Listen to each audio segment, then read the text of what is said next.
Well, we are here today, as you know, to sign House Bill 3194. It had a very interesting gestation and a complex delivery, but I think the product was well worth the effort. It does make significant improvements to our system of public safety, including sentencing policy reform, reducing cost, increasing transparency, and I think investments that will make our communities safer for the long term. This bill was the result of an awful lot of people coming together. It had supporters from both parties in both chambers. It had the support of the Oregon District Attorneys Association, the Oregon State Sheriff's Association, the Oregon Association of Chiefs of Police. And I think it speaks to the integrity that all of these groups brought to the table, that everyone was willing to make compromise and everyone was committed to trying to find a piece of legislation that was good for Oregonians. As you recall, in 2012, I convened a commission on public safety and asked them to take a look at Oregon's public safety system, particularly with an eye to evidence-based practices that would hold offenders accountable while at the same time helping us to reduce the cost and slow the growth in our prison system, and to make investments in local community corrections that would keep our citizens and our communities safe. The Commission released that report last December, its findings, and I think we really owe a real debt to that Commission. I don't think we would be here today without their recommendations. I want to commend everyone who participated, certainly Chief Justice Jimenez for his work, the Department of Corrections and Colette Peters, the Criminal Justice Commission, our local community correction leadership and directors, and particularly all the legislators who labored both on that commission and during the session to actually bring this bill to my desk for a signature. And also all the advocates and stakeholders who participated in this long and not exactly linear process. The reforms that are embedded in this bill will help hold prison beds flat for at least the next 5 years, which is very significant. It will generate in the neighborhood of $17 million in savings this biennium and allow us to reinvest in community corrections and local public safety priorities, which I think is our best hope for significant reductions in the cost of corrections in the long term. The bill does two other things I think that are worth noting. One is that it creates a public safety task force to do a number of things. One, ensure that the goals are met, the goals that we set when we created the Public Safety Commission in the first place. It will also look at possible options for juvenile offenders sentenced under ballot measure 11, and will also look at cost reduction strategies for the Oregon Department of Corrections.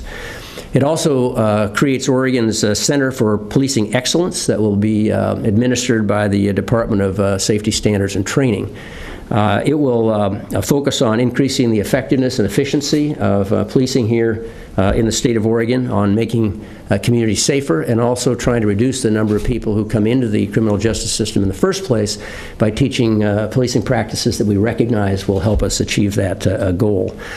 Let me just say in conclusion that Oregon leads the nation in terms of the public safety system that we have. We were at the forefront on looking at creative alternatives to traditional incarceration and rehabilitation, into using evidence-based policies to try to reduce recidivism and keep communities safe while reducing the cost of our public safety system. With this piece of legislation, I think we continue that legacy of leadership, and I'm very, very confident that this bill will make a huge difference both in terms of the growth and cost of our prison system, but also in improving public safety throughout the state. So I'm very, very grateful to everyone who worked so hard to get this bill here.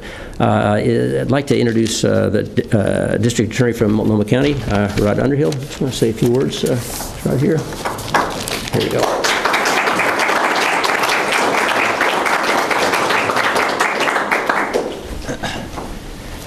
Well, Governor, thank you very, very much. And today is a remarkable day. It's remarkable because all of us can come together, all of us from the public safety continuum, and be proud of the work that we've done over the last handful of years. And specifically, Governor Kitzhaber, I want to thank you for your leadership in bringing us all together and making sure through your team of hard workers that we came to a good place. The Oregon District Attorneys Association feels very privileged to have participated in the public process that was designed to analyze the performance of Oregon's justice system and criminal justice institutions. The Oregon District Attorneys welcomed this public conversation because we knew how well our criminal justice system works, to protect the public and manage its resources, its scarce resources at times, very carefully. We believe that Oregon has benefited from the public conversation that we believe brought to light the fact, and I echo what Governor Kitzhaber said just a moment ago, that Oregon has perhaps the best criminal justice system in the nation. But understanding that, the Oregon District Attorneys Association, and I dare say all of us in the room, are constantly searching to improve what we do in the area of public safety and how we can possibly even do it better under these challenging fiscal environment that we find ourselves in.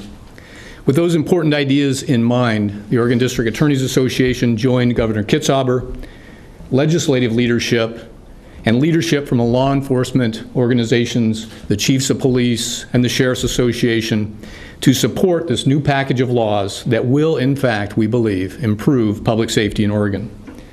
The package is a result of vigorous public debate and discussion, as well as robust negotiations at all various stages of state and local government. The Oregon District Attorneys are also firmly committed in working with our partners to continue to improve our criminal justice system, and so it's in that spirit that we have emphatically and eagerly joined Governor Kitzhaber and the legislative leaderships, our partners in law enforcement, in support of House Bill 3194. Governor Kitzhaber and important legislative leadership have made a commitment to let these new reforms take full effect over time before there are any new efforts to change our fundamental sentencing structure, and we believe that is also good policy. This bill makes targeted sentencing changes that, while not perfect, will responsibly reduce prison growth in Oregon, which is one of the primary objectives of the Governor's Public Safety Commission. Additionally, 3194 will make important investments into the local community of what we hope to see as vigorously tested community programs that will reduce the number of offenders who fail supervision and return to prison as well. This will only further protect the public and control prison growth.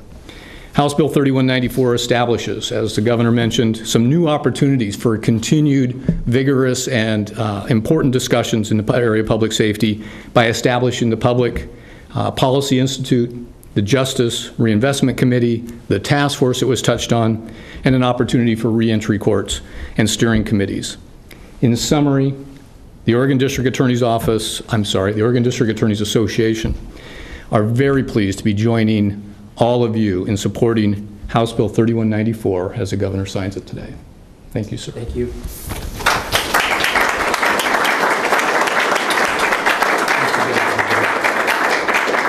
I wonder if any of the legislators would like to make a comment. You folks really worked hard in the vineyards, and we'll welcome any. Jackie? Senator Winters? Thank you, Governor. I just like to say I want a big thank you to our governor, because it was his thoughtful leadership that actually began the process over 2 years ago.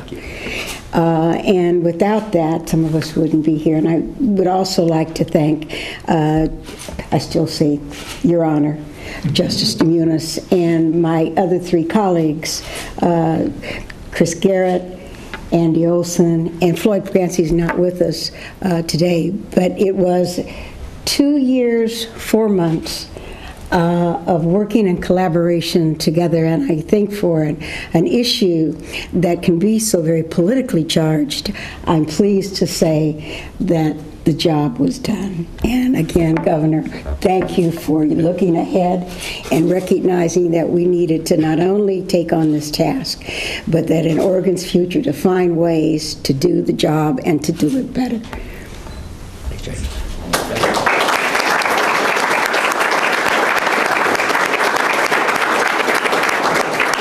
I'm going to sign the bill, and then I'm sure we'd be open to any questions. I just also want to thank a couple other folks, Dimitri Palmetier on my staff, who, I can't tell you how many hours he put in, Heidi Moad, my public safety advisor, Dwight Holton. There's just a lot of people who are engaged in this, and I think one of one of the best parts of this piece of legislation is that I think it's built a very solid, sound foundation. These issues often tend to be very polarizing, where people try to roll other people, and I think this is an example of really building that kind of foundation for communication that will allow us to take additional steps as necessary further, but doing it together, and that really is the Oregon way. Thank you. All right, let's get up here and get all the proud parents lined up. The steps of Buckingham Palace.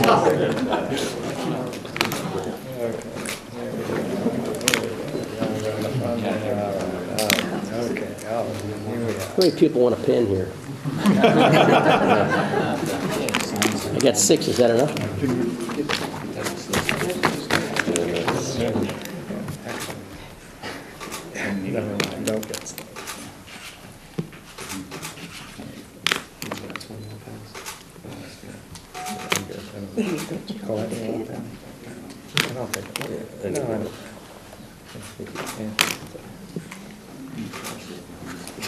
Congratulations.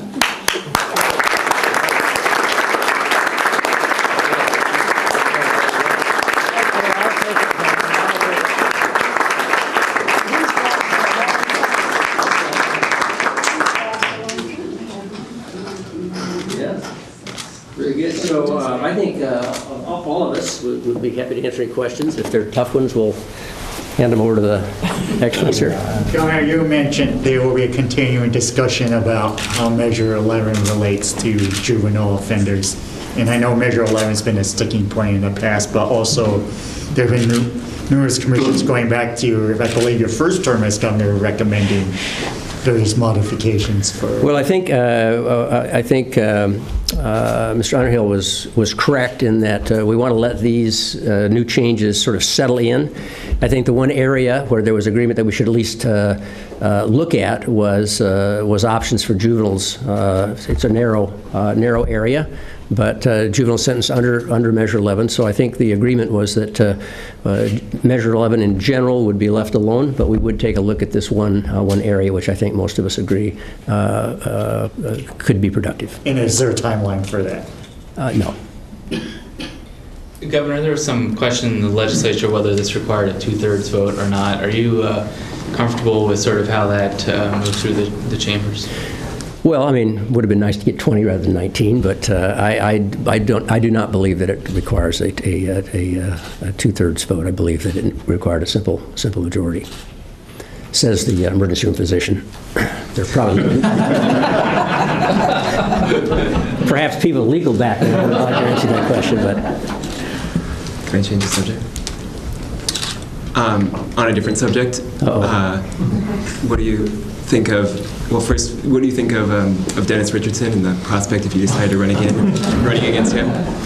Well, you know, Dennis was a very solid partner during the 2011-2012 sessions, which were extraordinarily bipartisan and productive, and I welcome anyone who wants to seek higher office in this state. As you know, I've not made a decision about my own political future, but I certainly wish Representative Richardson well.